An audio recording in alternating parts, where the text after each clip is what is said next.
ఇప్పుడు రామ్మోహన్ రెడ్డి గారు గతంలో ఏం చేసినా ఇప్పటి పరిస్థితి తీసుకుంటే అభివృద్ధి అనేది సాధ్యం కావడం లేదు. దీనికి తోడు హరీశ్వర్ రెడ్డి గారి మీద సానుభూతి అనేది పెరుగుతుంది. ఆయన వయసు కూడా మీద పడుతుంది కాబట్టి సానుభూతి పెరుగుతుంది. మరోసారి కూడా తెలంగాణలో టీఆర్ఎస్ ప్రభుత్వం వచ్చే అవకాశం ఉండడంతో హరీశ్వర్ రెడ్డికి ఎక్కువ అవకాశాలు ఉన్నాయి ఈసారి అంటున్నారు. అంటే వీటిని మీరు ఎలా అధిగమిస్తారు? హరీశ్వర్ రెడ్డి ఆయన కుటుంబం ఆయన శాసనసభలో ఉన్నప్పుడు ఈ మధ్యకాలంలో మీరు చూసి ఉండొచ్చు, మొన్న 10 రోజుల కిందనే సోమేశ్వర స్వామి ఆలయం పేరు మీద ఆయన కొడుకు అనిల్ రెడ్డి పేరు మీద 22 ఎకరాల 18 గుంటలు భూమి కబ్జా చేసినాడు. అది ఎండోమెంట్ డిపార్ట్మెంట్ వాళ్ళు శ్రీకాంత్ రావు అని అసిస్టెంట్ కమిషనర్ ఎస్పీకి లెటర్ రాసినారు, కేసు బుక్ చేయమంటే ఎస్పీ కేసు బుక్ చేసినారు మొన్న. సో ఇదే విధంగా గిరిజనులకు భూములు తిరుమలాపూర్ తాండా లోపల ఎస్టీ 50 ఏళ్ళ నుంచి దున్నుతున్న భూములను ఆయన బిడ్డ అర్చనారెడ్డి పేరు మీద 34 ఎకరాల భూమి రిజిస్టర్ చేయించుకున్నాడు. వాళ్ళు జాగిరిదారులే లేరు, జాగిరిదారుల వారసులని చెప్పుకునే వాళ్ళ దగ్గర అక్రమ రిజిస్ట్రేషన్ చేయించుకొని ఆ భూమి కబ్జా పెట్టుకునే ప్రయత్నం చేస్తున్నాడు. అక్కడ గిరిజనులంతా దున్నుతున్న వాళ్ళు కలెక్టర్ కంప్లైంట్ ఇచ్చినారు, వాళ్ళ పేరు మీద పాస్బుక్స్ ఇవ్వమని చెప్పినారు. దాని గురించి నేను పోరాటం చేస్తున్నాను. అక్కడ ఒక గిరిజన మహిళ రుక్కీబాయ్ అని ఆత్మహత్య చేసుకుని చనిపోవడం జరిగింది తిరుమలాపూర్. నేను స్వయంగా పోయి అక్కడనే పోస్ట్ మార్టం చేయించడం జరిగింది. ఎందుకంటే గిరిజనులు వాళ్ళ పొలిమేరలు దాటనివ్వరు, చనిపోతే కూడా పోస్ట్ మార్టం కూడా అక్కడే జరిగే విధంగా నేను అధికారులతో మాట్లాడి పోస్ట్ మార్టం కూడా చేయించడం జరిగింది. పరిగి ప్రాపర్ లోపల కొత్తకుంట అని ఒక చెరువు ఉంది. ఆ చెరువును కూడా అది పట్టా శిఖం కింద ఉంది భూమి, దాన్ని కూడా కబ్జా చేయాలనే ఉద్దేశంతో వాళ్ళు ఉంటే అక్కడ చెరువు పునర్నిర్మాణం చేయించడానికి నేను కృషి చేస్తున్నాను. గతం లోపల మా తాత సుభాన్ రెడ్డి గారు పాఠశాలకు భూమి ఉచితంగా ఇచ్చినాడు. మా నాన్న రామకృష్ణారెడ్డి గారు ఒక వెటర్నరీ హాస్పిటల్కి భూమి ఇచ్చినాడు. నేను ఎమ్మెల్యే అయిన తర్వాత మా ఊర్లో ఒక సబ్స్టేషన్, ఒక కరెంట్ సబ్స్టేషన్ కూడా 3 కోట్ల రూపాయలది శాంక్షన్ చేయించి ఉచితంగా భూమి వాళ్ళకు సబ్స్టేషన్ కూడా రిజిస్ట్రేషన్ చేయించి ఇచ్చిన, అంటే గిఫ్ట్ డీడ్ రిజిస్ట్రేషన్ నా సొంత ఖర్చుతో. సో కాబట్టి ప్రజలు నేను ఇలాంటివని నా వ్యక్తిత్వం ఏంది అన్నది ప్రజలకు బాగా తెలుసు. నాకు పూర్తి విశ్వాసం ఉంది. అత్యధిక మెజార్టీతో నేను ఈసారి ఎన్నికలు గెలుస్తాను, నా పూర్తి విశ్వాసం నాకు. ఎమ్మెల్యే కాకముందు రామ్మోహన్ రెడ్డి గారు డబ్బు బాగా విచ్చలుడిగా ఖర్చు పెట్టేవారు, అడిగినోరికి అడిగినంత ఇచ్చేవారు. అడగకపోయినా కూడా వాళ్ళ కష్టాలు తెలుసుకొని మరీ ఆర్థిక సాయం చేసేవారు. అదేమిటో కానీ ఎమ్మెల్యే అయిన తర్వాత ఆయన డబ్బులు బయటికి తీయడం లేదు, ఎవరిని పెద్దగా పట్టించుకోవడం లేదు అన్న విమర్శలు కూడా ఉన్నాయి. దానికి మీ సమాధానం? సాధారణంగా గతం లోపల కాంగ్రెస్ ప్రభుత్వంలో ప్రజల వద్దకు పాలనలాగా ఉండేది. మేము రచ్చబండ కార్యక్రమం చేసినా, ఇందిరమ్మ బాట కార్యక్రమం చేసినా, ఏది చేసినా సరే మేము ప్రజల వద్దకు వెళ్ళేవాళ్ళం. ప్రోగ్రామ్స్ అన్నీ కూడా రచ్చబండ అంటే ఆ ఊర్లోనే ప్రోగ్రామ్, మంత్రి అయినా ఎవరైనా ప్రతి ఊరు వెళ్ళాల్సిందే. ఈ ప్రభుత్వంలో వచ్చిన తర్వాత ఏంటంటే అలాంటి కార్యక్రమాలు లేవు. వాళ్ళు ఎక్కడో ఒక దగ్గర ప్రోగ్రామ్ ఉన్న దగ్గర రావడం, చకచక పని ముగించుకోవడం, ఒక 15 నిమిషాల్లో హాఫ్ అన్ అవర్లో వెళ్ళిపోవడం. కానీ అప్పుడు మా కార్యక్రమాలు అట్లా లేవు. అప్పుడు ముఖ్యమంత్రులు అసలు వాళ్ళు పరిగిలో బస్సు చేసిన సందర్భాలు ఉన్నాయి. ఇప్పుడు ముఖ్యమంత్రి మా జిల్లాకే రాలేదు ముఖ్యమంత్రి. అంటే మీరు ఆలోచన చేయండి. అంటే అప్పుడున్న పరిస్థితులు, అప్పుడున్న పార్టీ యాక్టివిటీస్ అప్పుడు వేరు, గవర్నమెంట్ వేరు, ఇప్పుడున్న పరిస్థితులు వేరు.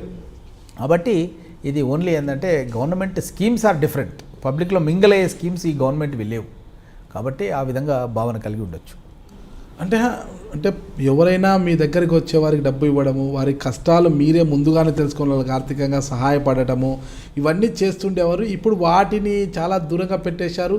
కష్టం ఉందని వెళ్ళినా కూడా పెద్దగా ఆర్థిక సాయం చేయడం లేదు అంటున్నారు. అట్లాంటిది ఏం లేదండి. అంటే ఒకప్పుడు శాసనసభ్యుడిగా లేనప్పుడు కొన్ని స్కీమ్స్, అంటే ఎగ్జాంపుల్ అప్పుడు ఆరోగ్యశ్రీ స్కీమ్ ఇవన్నీ కూడా అప్పుడప్పుడే వస్తున్న సందర్భం లోపల వాళ్ళకు మేము హాస్పిటల్స్లలో హెల్ప్ చేయడం, వాళ్ళ ట్రీట్మెంట్కి హెల్ప్ చేయడం అవన్నీ చేసేవాళ్ళం. తర్వాత రాజశేఖర రెడ్డి గారు రాజీవ్ ఆరోగ్యశ్రీ అనే స్కీమ్ తీసుకొచ్చిన తర్వాత కొత్తలో ఉన్నప్పుడు నేను నా సొంత అపార్ట్మెంట్ శాంతిశేఖర్ అపార్ట్మెంట్ అని సోమజ్గూడలో ఉంది, అక్కడ ఒక కుక్ను పెట్టి అక్కడ వంట చేయించి వాళ్ళు ఎవరైనా పేషెంట్స్ వస్తే అక్కడే పెట్టి వాళ్ళకు అటెండెంట్ ఎవరైనా ఉంటే వాళ్ళకి భోజన సదుపాయాలు కల్పించి ట్రీట్మెంట్ చేయించేవాళ్ళు. అంటే కొత్త స్కీమ్స్, కొత్త అది అప్పుడు చాలా ఇబ్బందికరంగా ఉండేది, బెడ్ దొరకాలంటే ఇబ్బందికరంగా. ఇప్పుడు డే బై డే మనకు కాంటాక్ట్స్ పెరిగి, హాస్పిటల్స్లో ఉన్న లైజనింగ్ వాళ్ళతో పెరిగి, డాక్టర్స్తో పెరిగిపోయి ఇప్పుడు ఫోన్లోనే పలానా వ్యక్తి పరిగి నుంచి బయలుదేరుతున్నాడంటే పలానా హాస్పిటల్లో వాళ్ళకి బెడ్ బుక్ చేయించేసి డైరెక్ట్గా వెహికల్ అక్కడ పోయేటట్టుగా నా ఎమ్మెల్యే ఫండ్ నుంచి 3 అంబులెన్స్లు కొని పెట్టినా అక్కడ పరిగిలో. పెట్రోల్ కూడా వాళ్ళు పోయించాల్సిన అవసరం లేదు. పెట్రోల్ కూడా గవర్నమెంట్ అకౌంట్లోనే మా ఫండ్స్ నుంచి పోసేసి వాళ్ళని అక్కడి నుంచి హాస్పిటల్ అడ్మిట్ చేయించి వాళ్ళకి వైద్యం చేయించి వాళ్ళని ఊరికి పంపించే విధంగా ఇప్పుడు నెట్వర్క్ ఏర్పడ్డాయి. అప్పుడు ఆ పరిస్థితి వేరు. అప్పుడు కొత్తలో ఉన్నప్పుడు ఏంటంటే ఇలాంటి స్కీమ్స్ ఇంత అడ్వాన్స్ స్టేజ్లో లేనప్పుడు మనకు అట్లాంటి స్కీమ్స్ అవసరం ఉండే. ఇప్పుడు అవసరం లేదు. ఇప్పుడు మాకు నెట్వర్క్ చాలా స్ట్రాంగ్ నెట్వర్క్ ఉంది. అప్పుడు నేను చాలామందికి ఎవరికైతే నేను ఎన్నికల టైంలో గ్రామాలకు పోతే సీఎం రిలీఫ్ ఫండ్ నుంచి మంజూరైన నిధులు ఒక లిస్ట్ కూడా తయారు చేసి పెట్టినాను. ఏ ఊర్లో ఎంతమందికి నేను ఆరోగ్య పరంగా వాళ్ళకు సహాయ సహకారాలు అందించిన అనేది సీఎం రిలీఫ్ ఫండ్ సంబంధించిన జాబితా ఇది. ఈ యొక్క సీఎం రిలీఫ్ ఫండ్ జాబితాను ఇప్పుడు ఎన్నో రెట్లు పెంచడం జరిగింది. ఎంతోమందికి అంటే అన్నిటికంటే ఎక్కువ నాకు సంతోషాన్ని ఇచ్చిన స్కీమ్ ఏంటంటే ఒకరు ఆపదలో ఉండి వాళ్ళకు గుండె ఆపరేషన్ చేయించడము. వాళ్ళు మేము గ్రామాలకు వెళ్ళినప్పుడు వాళ్ళ తల్లులు వాళ్ళ అబ్బాయి గుండెలు తీసి మొత్తం కూడా కుట్లు అన్నీ కనబడుతుంటాయి, మా అబ్బాయికి మీరే బతికిచ్చినారు అన్న విధంగా వాళ్ళు మనకు అంటే ఎంతో ప్రేమతో అంటే చచ్చిపోయేవాడిని మనమే బతికించినామన్నంత భావన వాళ్ళ మాటల్లో కలిగేది. అట్లాంటి సందర్భాలు ఎన్నో ఉన్నాయి. మేము గ్రామాలకు ఎన్నికల సమయంలో పోయినప్పుడు మనము సాయం చేసి మర్చిపోతాం, కానీ వాళ్ళు మర్చిపోరు. ఎందుకంటే వాళ్ళ జీవితాన్ని నిలబెట్టినామన్న భావన వాళ్ళ లోపల ఉంటుంది. సో కాబట్టి ఎన్నో విధాలుగా సహాయ సహకరించడం. కాకపోతే మారిన పరిస్థితులలో మనకున్న నెట్వర్క్ మనకున్న దాని ప్రకారము ఆ అవసరం ఇప్పుడు లేదు. అవసరం లేని సమయంలో మనం డబ్బు వెచ్చించాల్సిన అవసరం లేదు. అప్పుడు అవసరం ఉండే వాళ్ళకి కాబట్టి ఆర్థిక సాయం చేస్తుండే. ఇప్పుడు అంతకంటే మేలైనటువంటి వైద్య చికిత్సలు చేస్తున్నాం. మీరు చూస్తున్నారు ఐ డ్రీమ్ న్యూస్ని. మీరు చూస్తున్నది ఐ డ్రీమ్ న్యూస్. అంటే కళలని నిజం చేస్తూ ప్రజలకి నిజాలని కళల ద్వారా తీసుకొచ్చే ఐ డ్రీమ్కి మై బెస్ట్ విషెస్. మీరు చూస్తున్నది I dream news.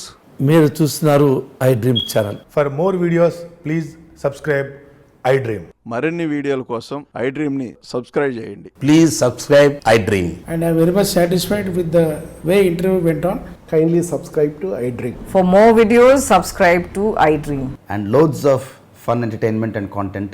Do watch iDream.